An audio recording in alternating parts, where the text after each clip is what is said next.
just one more project. Today we're going to make this round door hanger. I have these on my shop, one for every season.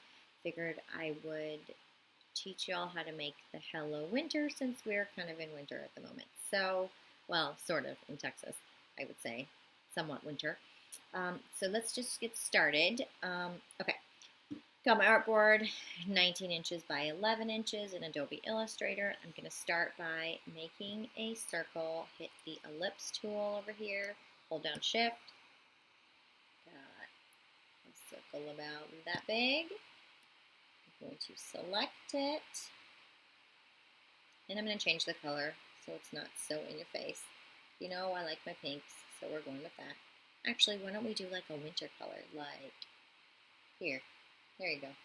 Look at that. Okay. Honestly, colors don't really matter, so whatever. Okay, so we've got our circle. Now I'm going to show you guys how to make this piece right here. And it's super easy. It's a little complicated when it comes to cropping it out, but hopefully I can explain it to you guys. And it's not that confusing. So we're going to start with the line segment tool, which is over here. You're going to use this tool to draw your lines. So you can just draw them, but I would suggest to hold down shift and draw your lines. And once you hold down shift, it's not going to move around. So I got one there. And I would draw it a little bit outside of the circle. You don't have to be exact because we're going to crop that out so it's exactly the shape of the circle. So I'm going to do one here, and I'm going to do one here, holding down shift.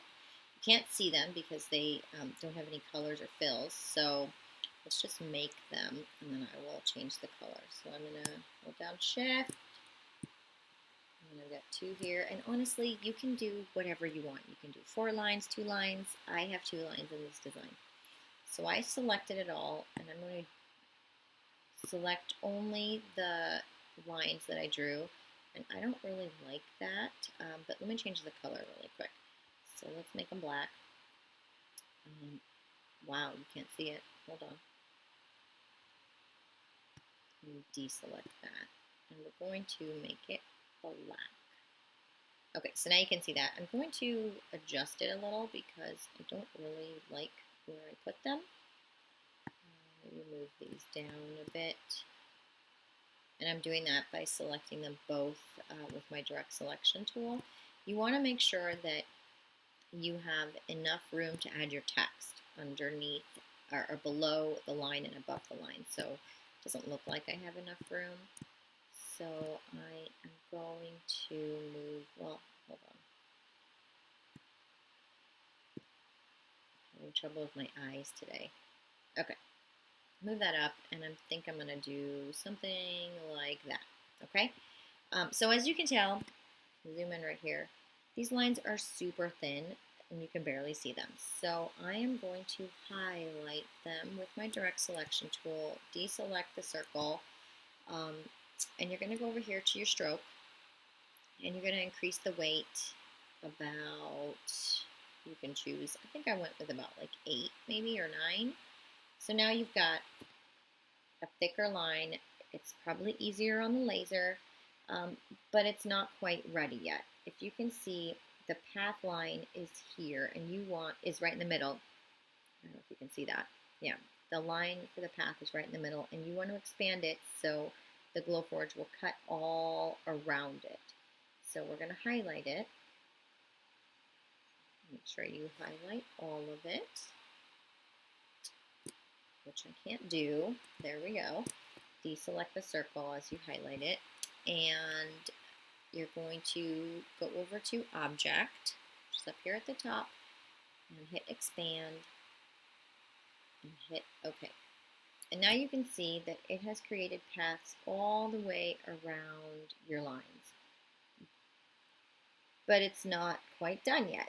So now you want to unite them together so that the Glowforge will cut around it and not through all these little pieces. So I'm going to go over to my Pathfinder tool, hit Unite, and when I unite it, you can see that now the path lines are all the way around and you don't have any more in between. So that's what you want.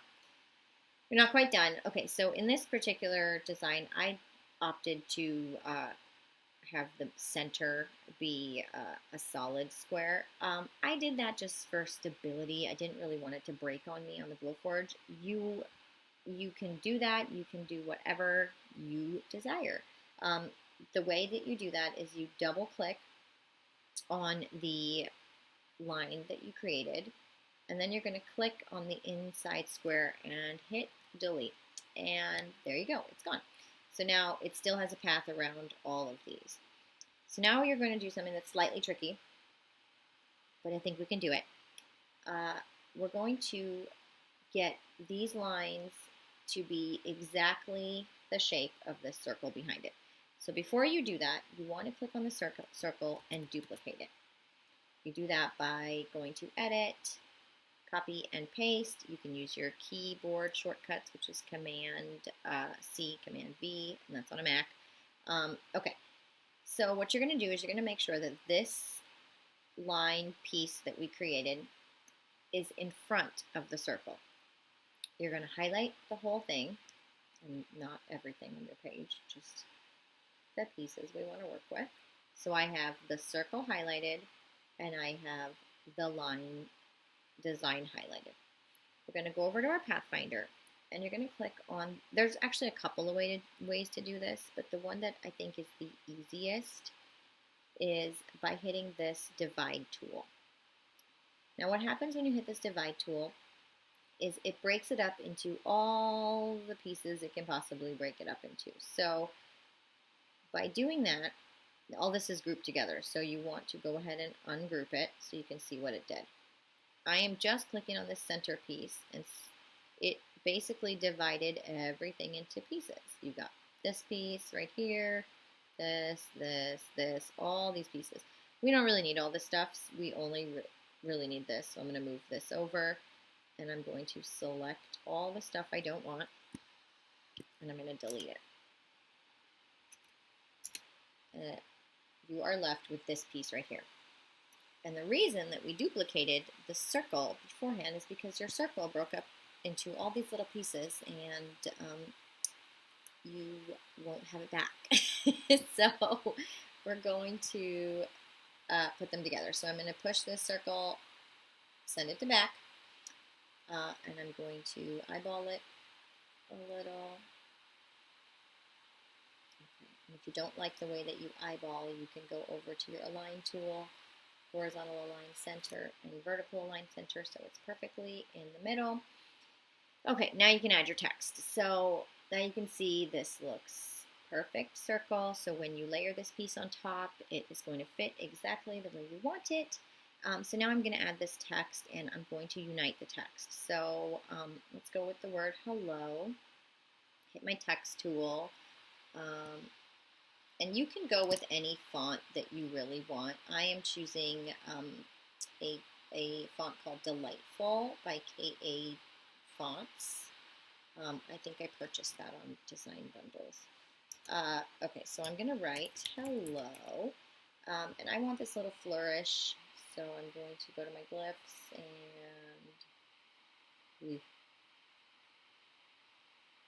there we go. So I have this fun flourish right here. Okay, that is not big enough, right? So we're going to select it, hold down shift, because if you don't hold down shift, you're going to get all funny and wonky. Hold down shift so it keeps the proportion, and let's go right about there. And I am going to set it ever so carefully on that bottom line, because when I unite it, I want the bottom of the H to unite to this line, the O and the L's, I want them all to stick together. This font in particular has the H separated from the E, so you want to make sure that whatever you write on top is connected to the line that you're going to unite it with. So I'm going to go over here and create outlines, and I'm going to say that this passes the test, it's all united, and I'm going to select my little line design and my text, and hold down shift to select them both. Go over to Pathfinder and unite. And now you can see that they are all united together. So the Glowforge is going to cut around all of this. Now we got to get our word winter in there. So let's type out winter. And I don't like that in capital letters like that. So let's get, I think I used a font called Farmland, and that was also by KA Fonts. Okay. We're going to get a look at my thousands of fonts here.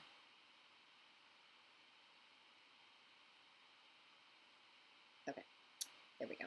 Okay, so same thing, you want to make sure that the tops of the letters are touching this line. So let's make this a little bit bigger.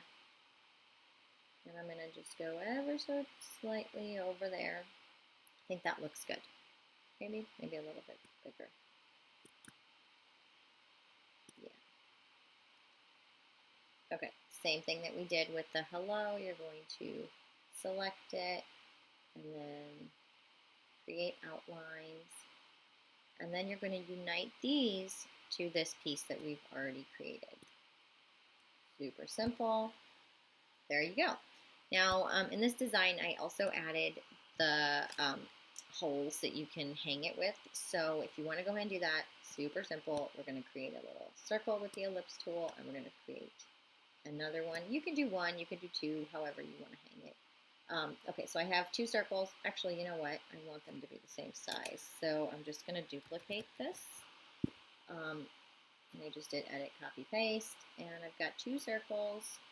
I eyeballed that, but I want that to be completely vertically aligned. So I hit my vertical align center. And I'm going to group them together. Actually, no. I'm going to compound path them together, and the way I did that is do object, make sure they're both selected, and compound path and make. And that makes them one compound path. And when you go over here, let's just place it right there. We can even center it. Okay, so I centered it by hitting the horizontal align center. And now I'm going to highlight just the circle and the holes that I made, and we're going to make sure that the holes are in the front, and you are going to go over here to your Pathfinder and minus front. When you do that, it's going to minus those circles. Look at that, and it automatically brings that to the front, so we're going to go ahead and send that to the back again. But now you've got your circles that the Glowforge is going to cut through. And now the reason I made them a compound path is because if they were both separate pieces, Adobe Illustrator is going to go all wonky on you, and it's going to, when you hit that minus front button, and it's not going to do what you want. So you want to make sure that they're one piece together, even if they're not together, but one piece together, and you do that by making them a compound path. So yeah, there you have it. Now this is almost ready for you to upload into the software or your Glowforge software. Go ahead and click on your line design, and you're going to swap fill and stroke. Do the same thing with your circle, swap fill and stroke. Make sure they're both different colors so that the Glowforge will read them separately. And there you have it. Hang that up on your door. You can really put whatever you want on it. You can write names, you can do whatever you want, but that's the gist of it. So good luck!